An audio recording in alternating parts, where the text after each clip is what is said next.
Dragon Ball Super, the second attempt to make a sequel to the incredibly popular Dragon Ball Z, a show with a lot of good things, and a show with a lot of bad things.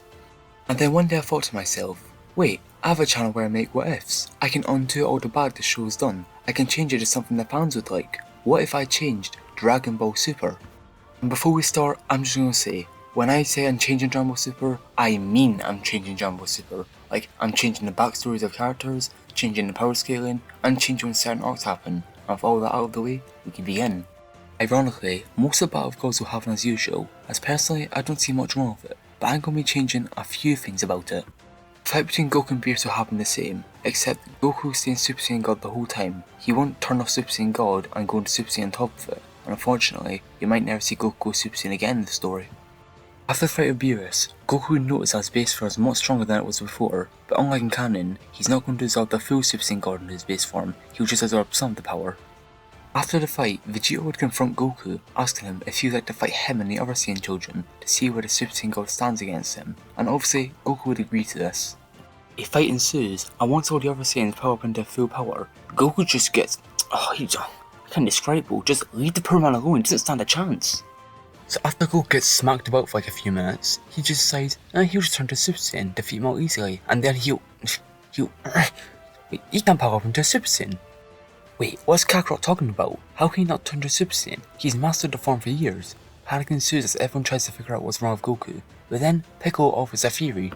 Piccolo theorizes that since Goku absorbed some of the power into his base form, then maybe some like God Ki is still inside there, so now that his body's composed of both normal and God Ki, maybe he can't turn Super Saiyan because the God Ki cancels out his normal Ki. Goku is saddened that he won't be able to turn to Super Saiyan again, but at least that God power gave him some power in his base form, and hey, he might even be able to turn to Super Saiyan God again. After this, everyone would begin training intensely, because if someone like Beerus or someone similar in strength to Beerus shows up again, then they won't be ready and prepared to face that threat. When he's not working, sometimes Gohan will come and train with his father, and since he has massive potential, he will quickly surpass his power from the Buu saga. One of Goku's most frequent training partners will be Piccolo, and sometimes even Goten and Trunks will join in training. Vegeta also trains a lot of Goku, but one day Vegeta is just gone, like bro, he just dipped. Okay, so Vegeta didn't want to train him for a day, that's fine, but then that day turned into a week, and then that week turned into more weeks, and then those weeks turned into months. So then one day, Goku asked Trunks, where's Vegeta been? Wait, he didn't know? His dad went to go train that Whis guy or whatever his name was. Hey yo, Vegeta doing what?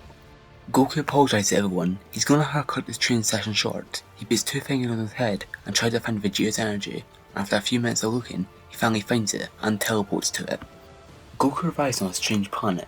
So this must be where that Beerus and Whis guy live. This is definitely a planet fit for our god. After walking around for like 10 minutes, he finds something that shocks him. Wait, that's Vegeta, and he's in Super Saiyan God, and he's training with that Whis guy. From what Goku remembers, Whis is the person that trained Beerus, but as they're fighting, they suddenly stop and vanish out of Goku's sight. Catching Goku off guard, Vegeta and Whis teleport behind them. Whis tells Goku that as he come here to train with him as well. Vegeta tells Kakarot, finally, it's about time he showed up, he's wanted to test his power on someone.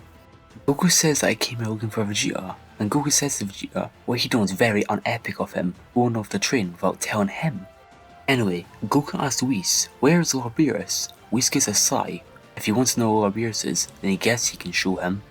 Whis takes Goku and Vegeta to a room, and they see Lord Beerus, where he's arguing with someone, a fatter version of himself. Watching the whole argument go down is what seemingly looks like a female Whis.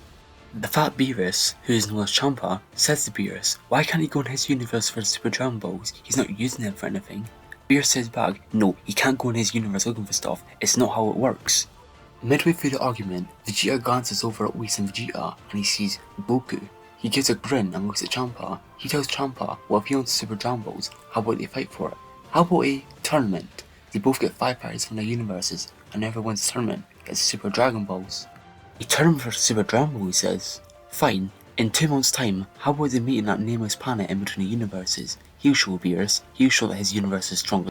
After Champa leaves, Beerus goes up to Goku and tells him, since he showed up on his planet uninvited, then he's gonna do him a favour. He will train here for 2 months time and get that Super Saiyan God form back.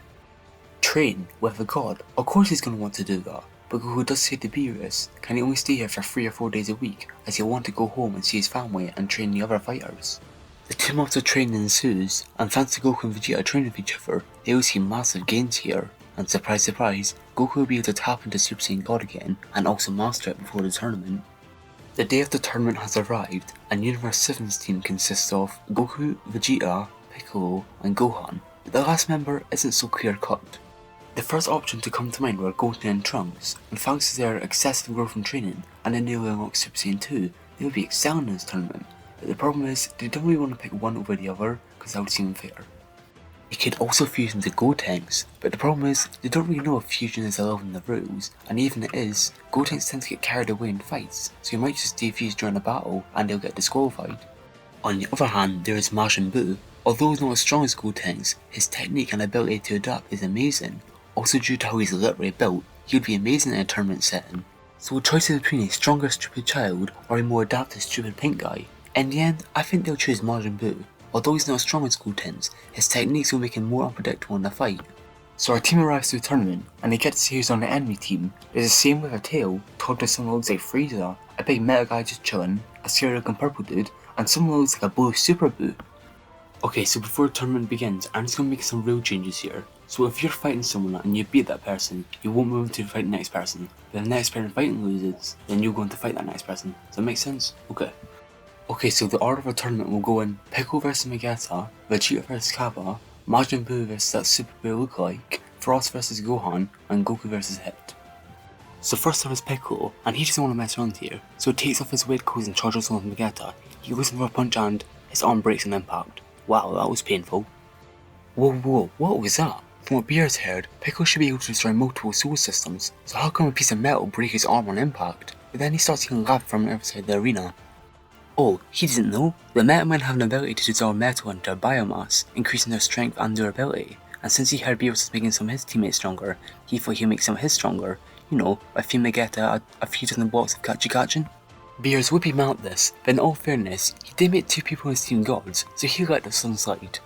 Piccolo powers up into full power and punches Vegeta more and more. Even though his arms don't break an impact here, they still did nothing to Vegeta. And then Piccolo realizes something, and Vegeta's made out of pure metal. That must mean he should be incredibly heavy, so if he can make this guy fall over, then he should be able to take the win here. Piccolo uses the multi-form technique to split himself into several clones, each one charges as fast as he can to try and hit Vegeta. Since Vegeta is so goddamn stupid, he tries hitting all of them, but they all disappear on impact, and before he realizes it, he's fallen right into Piccolo's plan. Now being no one to tower over Vegeta, Piccolo powered up into his giant Namekian form, and stretching all his arms, he grabs Vegeta by the legs and spins him around and throws him at the ring, giving Piccolo the win here. Up next is Vegeta vs Cabba, and Vegeta's pretty interested in this guy, a Saiyan from another universe with a tail. This guy kinda gives him Turbo vibes as well. The two begin a quote-unquote fight, but last I checked, Cabba hasn't traded into Angel, so Vegeta's like smacking around a bit, like, you know how Goku at the start of the video got smacked about? Yeah, it's even worse than that, like, bro, honestly, leave him alone. At one point, Vegeta says to Cabba, go on, use that tail for something, turn to a great ape or something, might give him a little bit of a challenge. Cabba says to Vegeta that he doesn't need to use the great ape anymore, as a few years ago, a brilliant scientist on his planet found a way for Saiyans to use the powerful great ape in their base form. Cabba begins powering up, tingly back, nah I'm just kidding, but Cabba does show off a new form to our Universe 7 Saiyans, the wrathful form. Incredible, this same man shoots the power of great ape in his base form. He's even stronger than Kakarot was when he first turned into a Super Saiyan. But this won't do. If this guy wants to go far in his universe, he would need to become a Super Saiyan. So to everyone's surprise in the audience, Vegeta is beating down Cabba brutally and threatening him. Everyone in the audience is taken aback. It's like Goku and Gohan, they know what Vegeta's trying to do. And after a few minutes of Vegeta doing this to Cabba, Cabba eventually becomes the first Super Saiyan in Universe 6 in 1,000 years. Good, he found managed to turn to a Super Saiyan, but Vegeta tells Cabba he traded in that power quite a while ago for something much better and much stronger. Vegeta closes his eyes as he's surrounded by a fiery aura and turns into Super Saiyan God. Of course, Vegeta didn't need to go Super Saiyan God to beat Cabba. Hell, he can even be in his base form easily, but he just wanted to show to Cabba the level of power he can achieve one day. Cabba is amazed by this. What's his power? He can't even sense it. Even in his new Super Saiyan form, Cabba doesn't think he stands a chance. Vegeta only slightly moves his finger and sends Cabba flying out the ring, giving Vegeta the win here. Before going back to the stands, Vegeta tells Cabba, as powerful as the new Super Saiyan form is, it can still be improved upon, and remember, efficiency is key, not raw power. Efficiency is key. What is Vegeta on about? Cabba will remember these words for later. Up next is Majin Buu versus Super Buu lookalike, who we now know is called Majin 2. Yeah, I know it's a bad name, but come on, give me a break. Experiencing the power of Super Buu himself, Gohan goes to Whis and asks him if he knows anything about this Majin 2 guy. We said he doesn't know much about him. All he knows is that he's been around since the dawn of time and had a rough understanding of what's good and what's bad. This is bad. The whole reason why Universe 7 chose Majin Buu is because he's unpredictable in a fight. Since this guy is basically Universe 6's Majin Buu, they'll just cancel each other out. Majin 2 here will be about the same strength as Super Buu in our universe, but don't give him a big fat pink guy yet. Remember, Fat Buu has fought both Super Saiyan 3 Goku and Kid Buu, two people that not only outclass him in power, but also technique, so Buu might be able to pull off a win here. Buu starts off by trying to punch him and shoot energy beams at him, but Majin 2 just casually avoids him, not even trying. This does not make Buu happy one bit. Buu would pull bits of himself off, each one turned into a new Majin Buu. They all gang up on Majin 2, and Majin 2 has a lot of struggle here. He sets up a key explosion, destroying most of the Buus, and for the last one, he shoots a beam from his antenna, turning Majin Buu into fruit? Majin 2 walks towards his fruit, licking his lips as he prepares to eat it. Panic ensues in the audience as Champa screams towards 2. If he even tries eating that fruit, he will obliterate him on the spot. 2 just shrugs his shoulder and says fine, and puts the fruit back into Majin Buu. When Buu's returned to normal, he is very confused. Whoa, did he just trip out or something? Up next is Gohan vs Frost, and before the fight begins, Gohan asks Frost, what's his backstory? Frost says to Gohan, well if this Saiyan's so curious about his backstory, he guess he can tell him. Frost says that he was born in the most dangerous planet Universe 6, and each day was like a fight for survival. Each person trying to outlive the other and evolve quicker so they can adapt and kill each other, and that's where homie Frost comes in. Frost was born with incredibly high battle power and potential, but unlike everyone else, Frost wasn't evil, and one day, Frost sizes something that no one else in his planet's history has done. He trained. Frost obtained a new form that made even the most powerful people on his planet cower in fear, but Frost wanted to use his power for good, so one day, he just left his planet, traveling around the universe looking for people in need. One day while traveling through a solar system, Frost saw something that caught his eye, a massive explosion on a planet. Understandably curious of what caused the explosion, Frost goes onto the planet to see what's going on. Frost descends upon the planet, and he sees what looks like a group of pirates fighting a group of giant monkeys? After watching the fight for a bit, Frost is able to tell these pirates are the bad guys. I mean, he grew up on the most dangerous planet in the universe, of course he's able to tell, and as he's thinking this, he sees a massive explosion followed by a massive crater. Descending upon the crater is seemingly the leader of the pirates. The leader begins talking to someone saying how he can transform as many times as he wants, but no matter what he can do, he will never win. The person he's talking to is Cabba. Cabba weakly stuns him and pulls back into his wrath form. Cabba says he's a proud Saiyan and he will never give up until he dies, but before the two can fight again, a massive figure stands in between them. The leader of the pirates is visibly scared. What's someone like him doing on this planet? But before he can say anything else, a tail goes right through his skull, killing him instantly. Understandably terrified as well, Cabba begins slowly backing up, but to his surprise, the figure powers down saying sorry for that inconvenience, as he introduced himself as Frost. Cabba was obviously very confused with this. Wait, what's someone like him doing here? Isn't he supposed to be evil? And is he actually good? Frost says that it's a long story, but yes, he's actually good, and he can also tell that the Cabba guy's pretty good. He sees the part of some army as well, and to Cabba's shock, Frost asks if he can join this army. Well, that escalated quickly. He guessed he can join the army, but he's gonna keep around for a bit to make sure he's legit about being good. Also, he should tone down the brutality a bit. Frost says to Gohan that he knows this guy is associated with Vegeta in some way or another, so he's not going to hold back any punches. Frost begins piling up and shows up to everyone his final form. Wow, this guy really is strong, he shouldn't suppress himself here. Gohan's not going to go full power though, instead he powers up to a form he hasn't used in a while, his Super Saiyan form. At first, Gohan is thrashing around Frost, but as Frost said, his body begins adapting, even evolving a bit. Wow, this guy wasn't kidding, he really can evolve quickly. Going to say he's not going to hold back anymore as he powers up into his ultimate form. Frost charges towards Gohan with a punch, but Gohan's able to dodge it. Perfect. Gohan surrounds his fists and ki and then punches Frost in the stomach, sending it up in the air. Then Gohan appears on top of Frost, spin kicking him towards the ground. Before Frost can even get back up, Gohan launches a full pound with Senko towards Frost, knocking him out and giving Gohan the win. When Frost goes back, Vados asks him if he knows what happened to his home planet. Oh, no, he never actually thought about that. Does she know what happened to it? Basically, one day Majin 2 showed up after sensing all the powerful energies, and Frost knows the inhabitants of that planet. He'll know that they don't take kindly to new visitors. At first, 2 was having the time of his life, so many strong people that he can turn into fruit, but eventually after he gets ganged up by like 1,000 of them, they start to make him angry, each one of them trying to kill him and throwing insults at him. They make him so angry in fact, he lets out a massive ki explosion that destroys all of them, and their planet, and their solar system. Champa is panicking right now. All of his fighters besides Majin 2 got completely destroyed in their fights, but thankfully he saved the best for last. The final round is Goku versus Hit, and before the tournament even started, everyone in Team Universe 7 could tell this guy was the strongest on their team. Before the final round begins, Goku already turns into Super Saiyan God, and just as they're about to fight, Goku says to Hit, he knows he's holding back a lot more power, and he just got asked, how is he so strong? Hit stares at Goku for an uncomfortable few seconds, and then he finally speaks. Hit says to Goku that he's not told a single person about how he got his powers, but he can tell Goku's something different, so he tells everyone to listen up, as he's only going to say this once. Thousands of years ago, Hit was a scientist, a part of a tier-1 society. In fact, he was the smartest and strongest person in that civilization, and soon to be the only.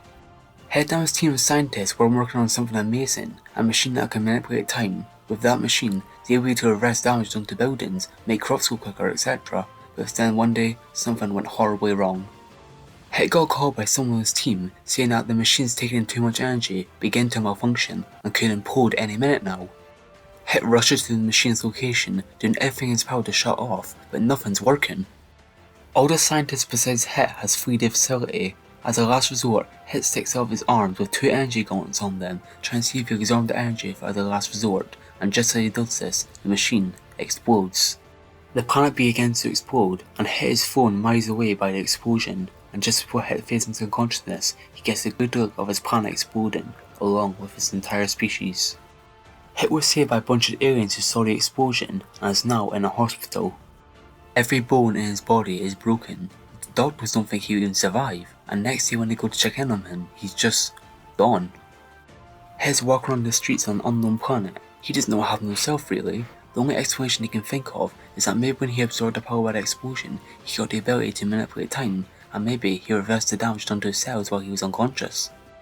Just as he's thinking this, he hears some noise coming from an alleyway, and he sees someone getting robbed. Hit charges towards the robber, ready to knock him out, and just as he's about to reach the robber, suddenly everything around him turns into something weird looking. Whoa, what is this? Everything looks so weird, and even weirder, everyone around him has stopped moving.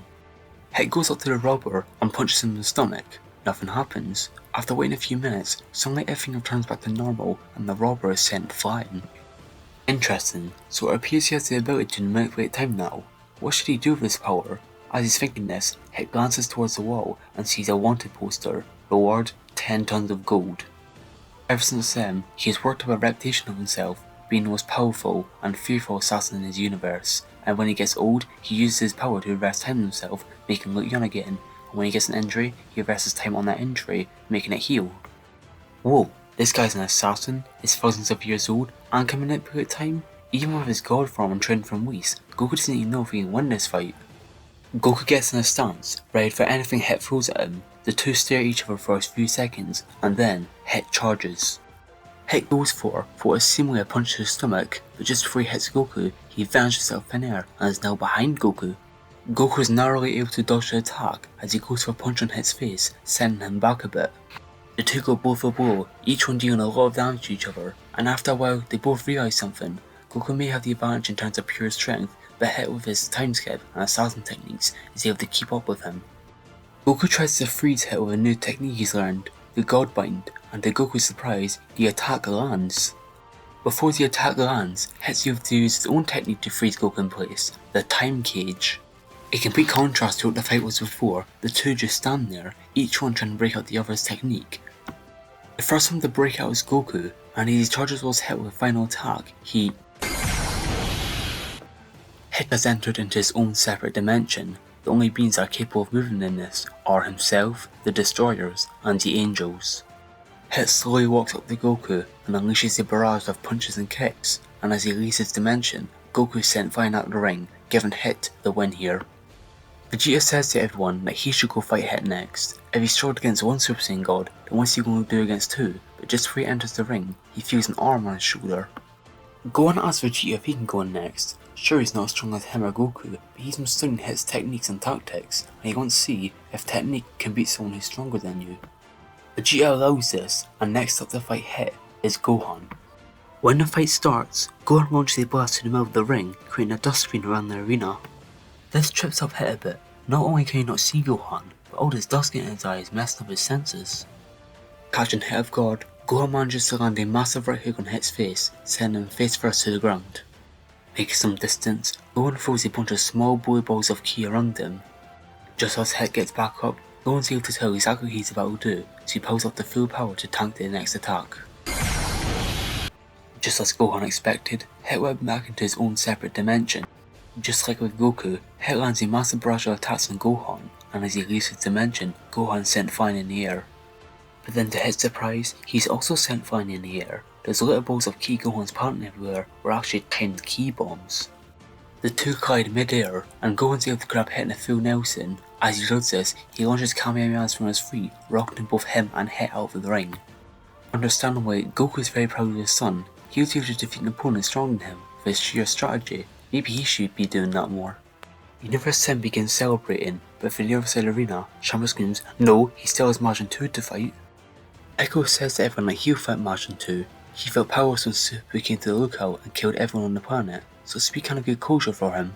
As soon as the fight begins, Piccolo powers up into the giant Namekian form, and with a single kick, he sends Majin 2 flying out of the stadium and splats on the glass. At this point, Two doesn't even care, he just wants to leave the place already. Champa's having a massive hissy fit right now. He can't believe his team of losers lost. You know what? They all deserve to die. Just as he's about to fire the blast, he feels someone grabs his wrist. Super Saiyan God Vegeta says to Champa, "You know, for a god destruction, he really acts like a massive child. How dare this morsel talks down to him like that? He'll just kill him as well." Goku joins Vegeta, saying that his people came here to fight for him in a tournament, not to die. Walking in between the two is Beerus. Beerus says that his people shouldn't die due to his childish hissy fit. And even though he's not allowed to fight him himself, what's he going to do against two Super Saiyan gods supercharged with his Destroyer Key? Champa, feeling a bit intimidated by this, says fine, he'll let those idiots live, and take his stupid Super Dragon Balls, he didn't even want them anyway. Back in Universe 7, the leader of a fallen Frieza force, Sorbet, has been spying on the Z-Fighters for a while. After hearing that all of them will be going off-planet for a few hours, he sees it as the perfect opportunity to collect the Dragon Balls. After being able to steal the Dragon Radar, Sorbet gets the most powerful soldier, Togoma, to go collect all the Dragon Balls. After about an hour, they're able to collect all 7 Dragon Balls and summon the dragon, and Sorbet has the perfect wish in mind. He wants to revive Lord Frieza and King Cold. And with this terrifying wish being made, this will leave off for now.